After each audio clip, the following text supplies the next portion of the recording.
నాదే ఉంది మమ్మీ అంతా. ఓకే డా జాగ్రత్త. థ్యాంక్స్ ఏం వద్దక్క, ఇంట్లో పిల్లకి ఇస్తున్నాం అంతే, ఆడపిల్లకి ఇస్తున్నాం. మా ఇంటి ఆడపిల్లకి ఇస్తున్నాం. సో 32 కోట్లు ఇద్దరు పిల్లలకి కావాలి అని చెప్పి మనం వీడియో పెట్టాం కదండి. సో దానికి నా ఆస్తి అమ్మేసి నా తారు నా ల్యాండ్ ఇచ్చేస్తానని అయితే అందరికీ చెప్పాను కదా. సో అమ్మగా వచ్చిన డబ్బులు ఏంటంటే ఈరోజు వాళ్ళకి హ్యాండ్ అవుట్ చేయడానికి అయితే వచ్చాం నేను మా మమ్మీ. మీకు ఇంకా వెహికల్ నెక్స్ట్ ల్యాండ్ ఏంటంటే రిజిస్ట్రేషన్స్ ఇంకా మేము చేయలేదు ఎవరికైతే అమ్ముతున్నామో వాళ్ళకి. ఓకేనా, అడ్వాన్సులు తీసుకున్నాము, మీకు 10 lakhs ఇప్పుడు హ్యాండ్ అవుట్ చేస్తున్నాము. ఓకేనా, రిజిస్ట్రేషన్ అయిపోగానే విత్ ఇన్ 3-4 daysలో మీకు మిగతా అమౌంట్, ఎందుకంటే వెహికల్ ఇంకా మన దగ్గర కదా ఉంది. సో వెహికల్ వెళ్ళిన తర్వాత వస్తారు రిమైనింగ్ అమౌంట్. ఓకేనా, అలాంటి ఏం చెప్పాలో అర్థమవుతుంది. ఈ అన్నకైతే నేను ఎప్పటికీ రుణపడి ఉంటాను. ఓకే అడగండి అక్క.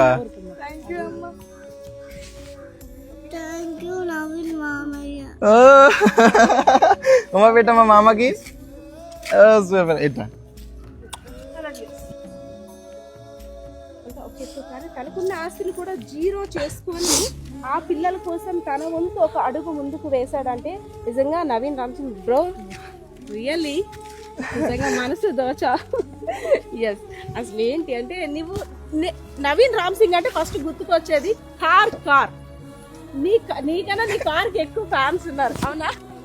కార్ ఎందుకన్నా అంటే ఇచ్చినందుకు కాదు, లైక్ అంటే అడగగానే అమ్మ ఇచ్చింది కదా, అంటే ఎంత ఇష్టం నేనంటే అనేది నాకు అంటే అనుకోలేదు ఇస్తారని. అంటే ఎప్పుడు ఏమడిగినా అన్నీ ఇచ్చేసారు. అంటే ల్యాండ్ అనేసరికి ఇవ్వరు కదా, అది కూడా వెంటనే ఇస్తాను కానీ నాకు అది గుర్తొచ్చేస్తున్నా. అలాంటిది ఆ కార్ అమ్మడానికి ఓకే నువ్వు ఫిక్స్ అయిపోయావు, కానీ అమ్మకి వాళ్ళ పుట్టింటి వాళ్ళు ఇచ్చిన ఆస్తి కదా అది. రేపొద్దున్న అమ్మకి ఈ రోజుల్లో తల్లిదండ్రుల్ని బయటికి ఆస్తి తీసుకొని నెట్టేసే పిల్లలు కూడా ఉన్నారు, కానీ ఆవిడ కనీసం ఏ స్వార్థం కూడా లేకుండా పిల్లల కోసం వాళ్ళ పుట్టింటి వారు ఇచ్చిన ఆస్తిని కూడా అమ్మేసి నువ్వు ఒక్క మాట చెప్పావు అంతే. వీళ్ళే కాకుండా చాలా మంది ఉన్నారు ఏపీలో తెలంగాణలో అనే విషయం నాకు తెలిసింది. ప్రతి ఒక్కరు నా కాంటాక్ట్ అయ్యి బ్రో మీరు వచ్చి వీడియో పెడితే మాకు కొద్దిగా హెల్ప్ అవుతుంది అని ప్రతి ఒక్కరు అడుగుతున్నారు. ప్రతి ఒక్కరిని బతికించలేమనే విషయం మనసుకి చెప్పుకున్నప్పుడు బాధగా అనిపించి నాకున్నదంతా ఇచ్చేస్తే నా మనసు కొద్దిగా కుదుట పడుతుంది కదా అన్న ఉద్దేశంతో ఈ ఆలోచన తీసుకున్నాను నాకు అంతే. అంటే అందరికీ నేను చేయలేను, గవర్నమెంట్ ముందుకు వచ్చి చెయ్యాలి. అది గవర్నమెంట్ ఎలాగో రియాక్ట్ అవుతుందో లేదో తెలీదు. లైక్ ఏంటంటే నేను తారు ల్యాండ్ కోల్పోయాను అనుకున్నాను, ఇచ్చేసిన తర్వాత చాలా కోల్పోయాను, అవి చెప్పుకోలేదు అంతే.